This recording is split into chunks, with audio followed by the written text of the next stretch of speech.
Hello everyone and welcome on B for Basketball for this new Three Peat Podcast with our new guests. So today we have the chance to interview Monique Maye, who is a former basketball player. She played in college basketball in New York City. Then she moved to Europe to play professional basketball. And finally she had to come back, so she became a coach back in the US. And after that she had the opportunity to become a player agent. So she had clients in the US but also in Europe. And so we had the chance to talk with her about all of this. And it's now her story.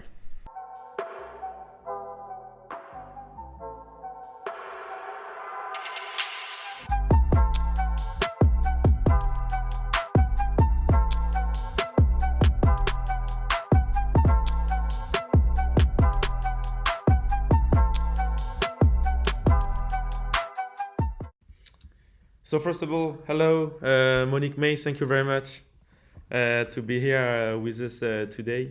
We know that you have an incredible career in the basketball and in the sport industry in general. So thank you to take time to be with us today. My pleasure.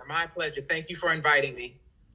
Well, so we can start by a quick question about your career at college, so college basketball. Can you tell us more about that part? Sure. So I played at Brooklyn College in New York City. I'm from New York City. And I played at Brooklyn College. At the time, Brooklyn College was a Division I women's basketball program. And I played for 4 years there. I also played softball. But I was on scholarship there to play basketball. Great experience, 4 years. And, we did okay some years. Some years not so good, but it was an amazing experience, which has allowed me to do wonderful things in life moving forward because I was a basketball player, and I've been able to travel the world because of my basketball playing in my life in sport. Can you tell us more? How did you manage to do sport but also study on the same at the same time? Because in France, we have a kind of trouble to do it. Sure. Well, because of rules of the NCAA, where there's certain times that we're allowed to practice. So as well as because they know we have to study, and not only just study, but do well academically and try to do well on the court or on the field, depending upon the sport of choice. So, I mean, it wasn't easy by any means. You had to make sure you got your schoolwork done and that you did well in the classroom, because if you didn't do well in the classroom, you weren't allowed to play. And that's the way the NCAA has set it up for student athletes to give them an opportunity to represent their college and to be able to, get a college degree at the same time, which is awesome. Well, after your time at the college, did you ever consider a career in the WNBA?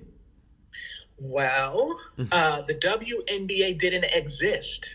And that's why I didn't play, because it wasn't there for me. So I didn't have that opportunity.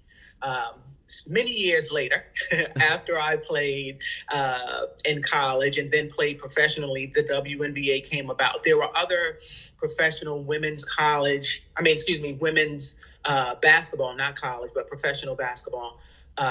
But again, those things didn't exist in the United States for me. So that's why I was afforded the opportunity to go and play internationally. Okay.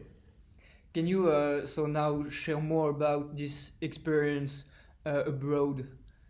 So I remember you played in Europe. Can you share a bit more about that? Sure. Yes, I played in Luxembourg. Luxembourg is a tiny, tiny, tiny country in Europe. Didn't know it existed, to be quite honest. And it was an incredible experience. Friends that I played with and against at that time, that was 30 years ago, fellas. We're still friends today. They're coaching. and their children are now playing. So it was a wonderful experience. We played, throughout Luxembourg. I was able to come to France and play, able to go play in Germany, and just, like I said, start to see the world as a 20-year-old, 21-year-old. I never thought I'd be playing basketball professionally as a career. And, like I said, because we didn't have the WNBA at that time, that was the only way that you could leave college and continue to play basketball as a woman. And how long did you play in Europe? I played in Luxembourg for a year, but then I toured around other countries and played a little bit in Germany, Austria, and other France, and Belgium. So, yeah. And what kind of cultural differences did you notice between the States and Europe or the other part of the world, basketball speaking? Specifically about basketball, Yeah, or just specifically. culturally? So it could be both, I think, because the basketball culture is way different in the US and in Europe, for example. It is. It really is. And one of the things that stands out to me that I will always remember, my coach, Michelle Ryland, and I spoke to him the other day, as a matter of fact. He used to always tell me to slow down. And I wasn't, moving like lightning or anything. I was just doing what I normally did at home. And because of the way the game was here at that time, it was a little bit slower. So I had to slow down to make sure that my teammates could work with me within the system that they were running.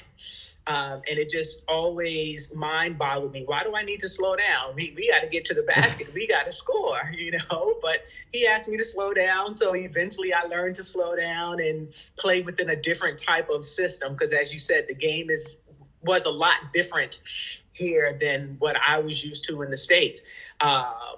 More contact, at least more contact for the American player.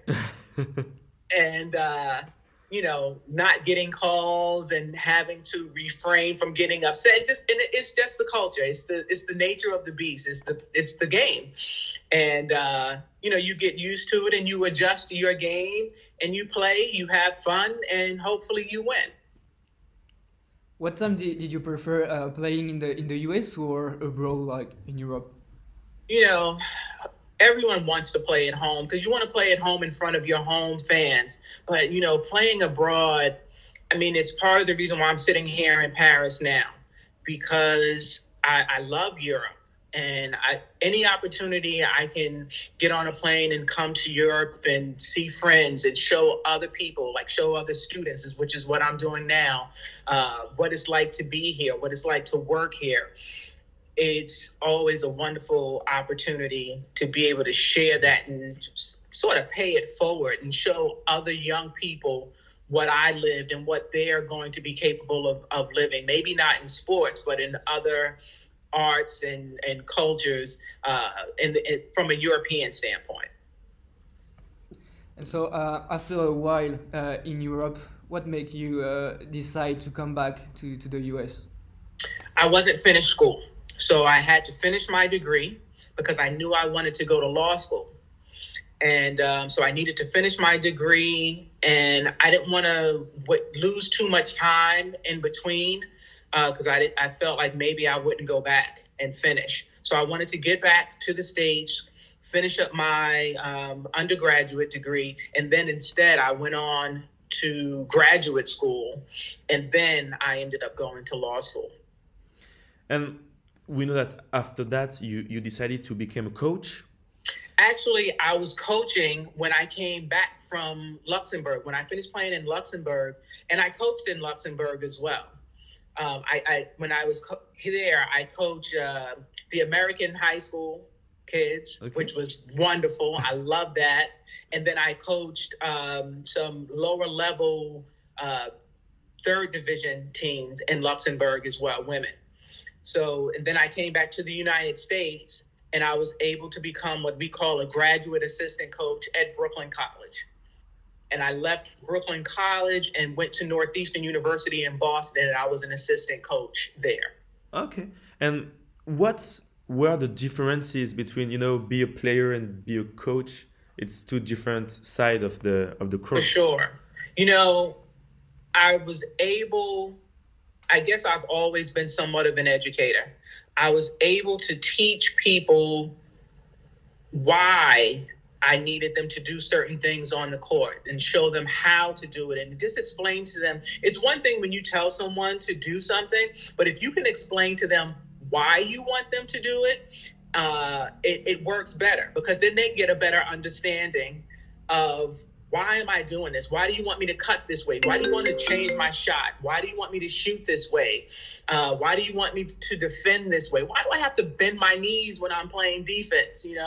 And if you explain it to them and you know what you're talking about, they can see that it works, and it makes it easier for them to adjust and do whatever it is you're asking them to do. So you decided to become a coach very, very early in your career, just after playing professional. Why did you wanted to become a coach, and what experiences did you want to have? I wanted to coach because I wasn't ready to leave the game. I wanted to still be there, and if I couldn't play, because again, like I said, the WNBA didn't exist even at that point. If I wasn't going to play, it's not that I couldn't play. I came home because I wanted to finish my degree. So the best way for me to do that and stay a part of the game was to coach.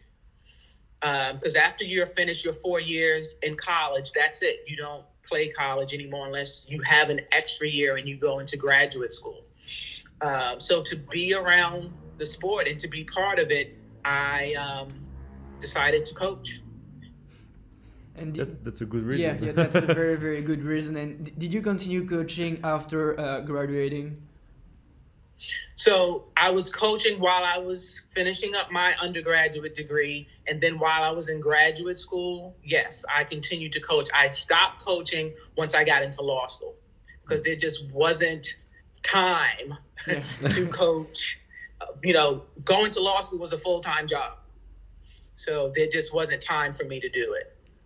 And at any point since this period of time, did you ever consider to going back to coaching and stop what you're doing now? No. I miss coaching tremendously. Every year I keep saying, that I remember when, and it was great with the travel and the coaching and the watching game film and, coaching of the games. But I'm still with students. They're not necessarily the athletes, but I'm still with students, and I love, teaching at Columbia. So this is where I am. This is my next chapter in life. And so after being a player, a coach, now you're a teacher, but you're also an agent for Yes. WNBA and FIBA players. Yes. So did you wanted right away to stay in the basketball business and so to become an agent, or is it something that came afterwards? No, that was the plan. While I was in law school, I knew what I was going to use my law degree for. My law degree obviously teaches me the law, but it also makes me more marketable and more aware of contracts and things of that nature. So that was part of the plan in order to become an agent. And it's just very helpful and beneficial from day to day in dealing with contracts, negotiations, and then my many opportunities in the past for being able to come overseas. I've established relationships here as well as with my former colleagues that are now maybe head coaches, because it's been a while now. So those who've stayed in the coaching business are now head coaches. Can you explain, because maybe it's not clear for everyone, what does exactly an agent do?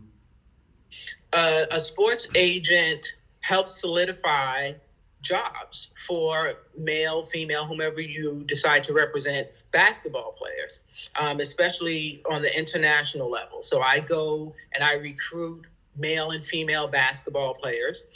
And I go to teams throughout Europe, Asia, Latin America, and I help them find a job playing basketball. Okay. Can you now share with us what are your biggest challenges as an agent? Now it's all networking, because people that as I said, people that I played with here are coaching now, and now they're retiring. So those relationships have to move on, and we still stay friends, but now they're not coaching anymore. So now I need to network with the people that are coming after them to establish that relationship with them in order for them to say, you know what, I know Monique, I trust her. I know that if I'm looking for a good player, I can call her. That player is going to come and do what we ask him or her to do, not cause any problems, be a good player, and help us hopefully win a championship. And it's just a matter of trust. So the challenge now, especially with technology, so many people can say that they're an agent when they're not, because they don't know about the FIBA regulations and the license that I have to have in order to be an agent. They just think that they can go out and be an agent and know a few people. And what's worse, in my opinion, is that the athletes don't know that there are regulations around being an agent. So they'll choose anyone. And what I say to potential clients is, if I'm representing you, not only do I have a law degree and I understand the intricacies and details of contracts and negotiations, because I've been doing this for many years now. I mean, I've lost track of how many years it's been at this point. But I also have relationships that I currently and constantly build. I've played professionally before, so I can explain to you what you're going to deal with. And I understand what it's like to go from the United States to another country. So I can tell you stories of my experiences. For some, it may be culture shock. Some people may not have ever left the United States and gone to another country before.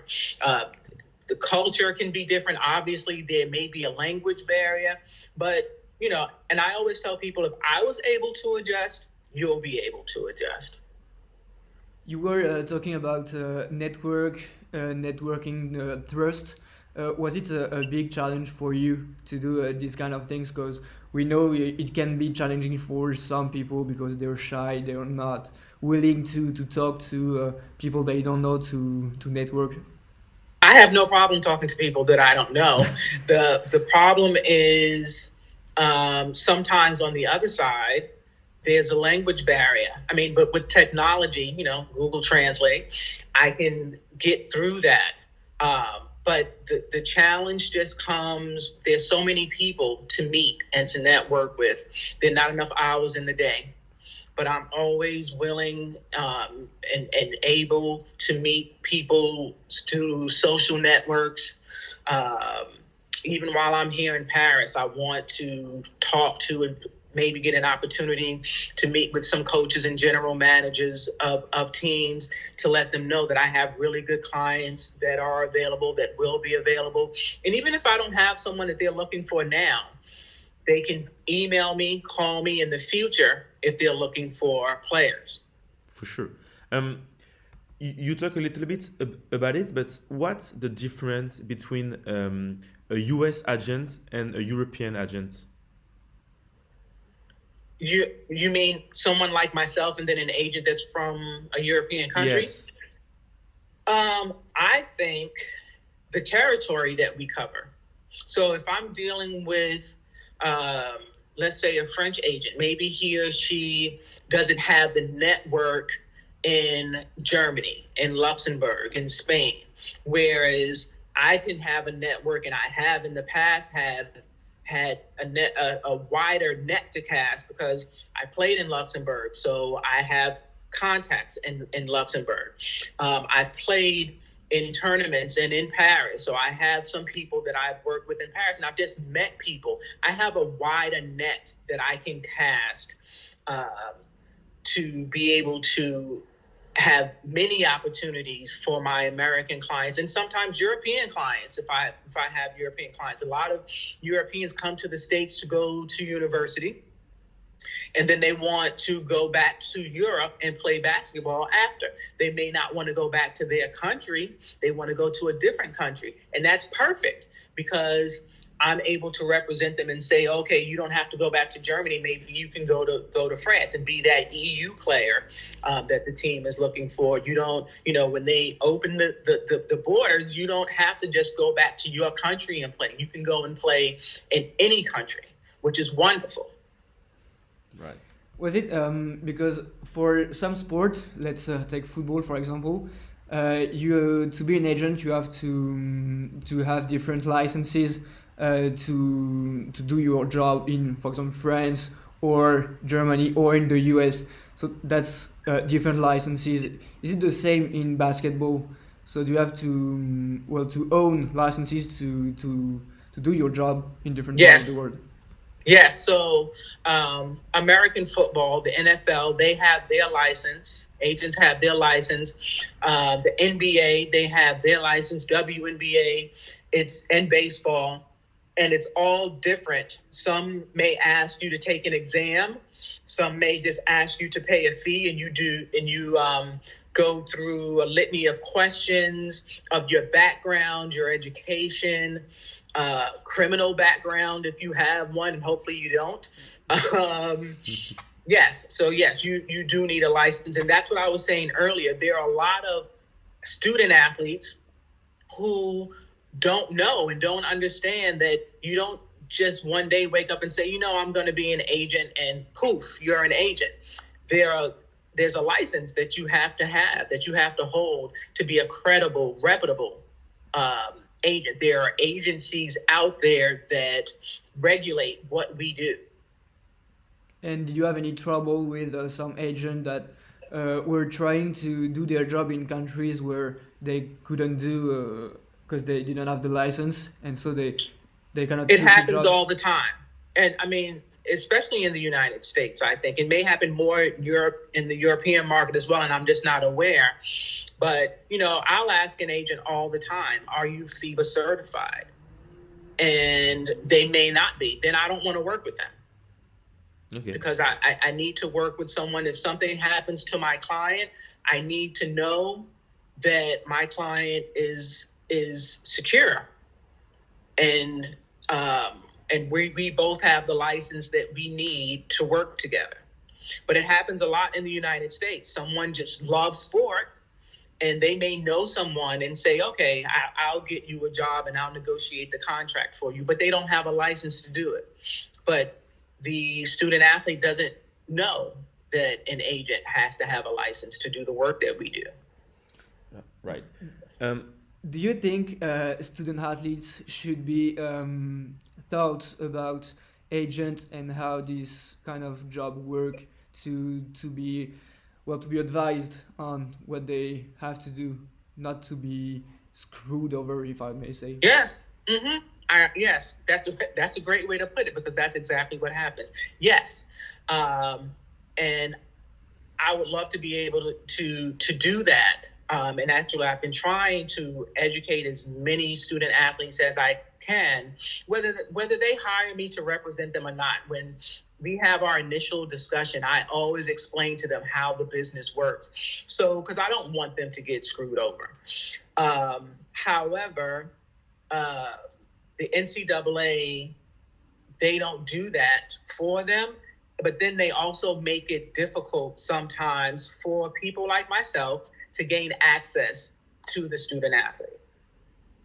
And, they can reach out to me, but I can't reach out to them because there are rules that I have to follow as well. So I just, you have to be careful, but I would love to be able to sit down in front of a room of juniors and seniors that are about to graduate, and everybody can't play in the NBA, everybody can't play in the NFL. So if you're going to have an opportunity to go overseas, you need to understand that there are people like myself who will represent you in the proper way and help you move your career along. And this is the end for today, but there will be a second part next week. Yes, because we had the chance to talk about women in sport with Monique, and so come back next week to see what she thinks about it. See you next week.